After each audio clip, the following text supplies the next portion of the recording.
So I think the only way out, again, barring a vaccine or a cure, the only way out is going to be the government tracking your every move. I know we've talked about this a bit, but I got even more detail here. So the Google already knows this. They know everywhere you've ever been. This would not be hard to implement, right? Of all the logistical challenges that we're facing right now, making ventilators and masks, getting the tests made and accurate and out there to millions of people, making a vaccine. There's all these like legitimate logistical hurdles. Tracking your every move is not one of them. That can be done. It's already done. Not even can be. That is done right now. So just go to Google, Google Maps, click on the menu in the upper left-hand corner and just scroll down and it says My Timeline. And just click it and it'll show you every place you've ever been. Has the map of the country or the world if you've been around the world, but the map of the country with all these red dots, you click on each red dot and it'll tell you exactly when you were there. So I clicked on Vegas and it said you were there on Sunday, December 29th, 2013. It tells me when my plane landed, when I got in the cab, when I got to the hotel, every place we went to eat. It knows everything going back for like a decade. So they already track everywhere you go. It's right there. It's not even a secret. Asian countries are doing this. We talked about this a week or so ago. Singapore has a website that tells you every single person who has COVID, where they're located, where their home is, where they work, where they've been.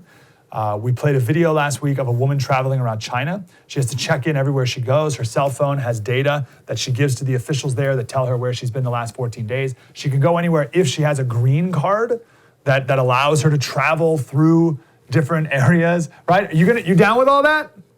You okay with that? Every time on my show for years we've talked about self-driving cars, I always get someone calling in, a lot of people calling in, saying, I don't want the government to know where I'm going, right?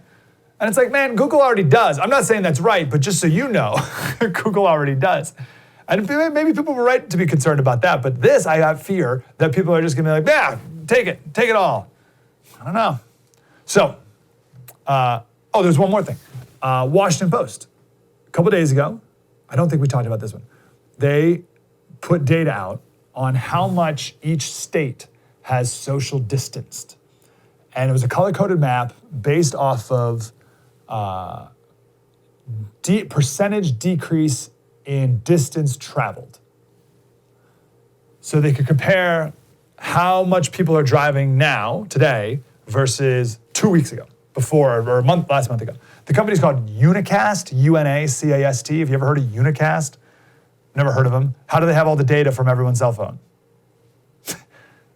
For months, right? Enough to have a baseline number of how much you've traveled versus how much you're traveling now. All right, so this data of how people are traveling, it's not like they put people on overpass, like over the highway, like overpasses, like counting cars that go by. They're following your cell phone data and your locations.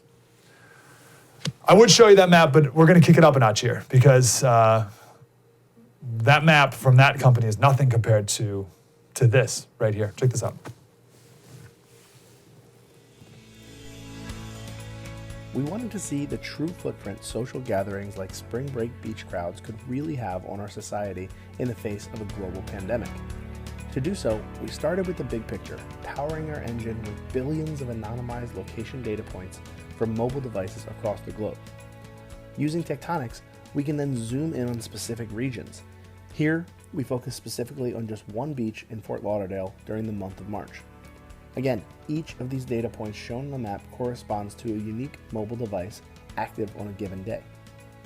You can see clearly that device activity spikes during the 2-week stretch of early to mid-March corresponding with spring break. No surprise.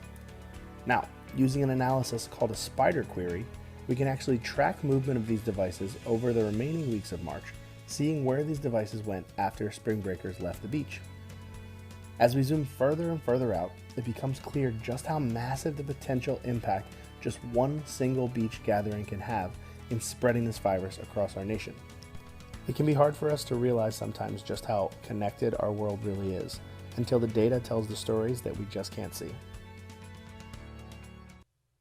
So let me first on the point he wants us to get is it's amazing how far people travel in no time, right? And how far a virus can spread from one beach in Fort Lauderdale.